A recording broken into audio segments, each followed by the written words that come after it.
Underneath the subdued glow of amber bar lights, life at the Joker's Remorse unfolded as a blend of theatrical flair and hidden tension.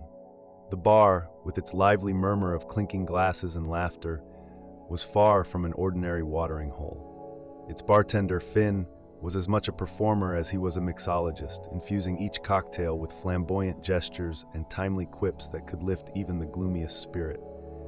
His humor, however, was juxtaposed with the looming shadow of a city in crisis. In one of the quieter corners of the bar, Ryder sat deep in thought as he recounted the events that led him to his current state of despair.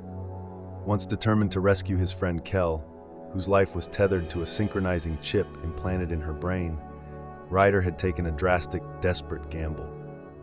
Familiar with every nook of the city's data center, he released a virus designed to disable the omnipresent neural network that dictated Kel's fate and, in his mind, to restore freedom from oppressive technology. His intention had been liberation, a retreat to a simpler past before the digital age overreached its bounds. However, the virus did not perform as expected. Instead of neatly cutting the unwanted ties, it triggered a cascading system failure that threatened to collapse the entire city's digital memory. Communication lines faltered as every byte of stored information began to crumble like a domino chain.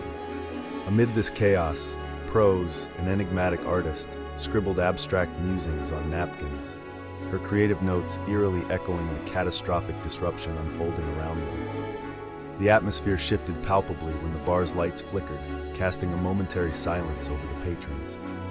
Finn managed to diffuse the tension with a jibe about the city's dance of doom, though his usual joviality was betrayed by an undertone of unease.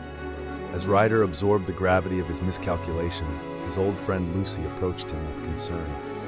Her simple question about whether he had really unleashed such a virus was met with silence, signifying the heavy burden of remorse he now carried. Outside, as the city lights flickered uncertainly, Ryder stared into the dark horizon. He realized that the future was slipping away, overwhelmed by the digital calamity his reckless act had set in motion. A disaster that now threatened not just individual lives, but the very fabric of their interconnected world.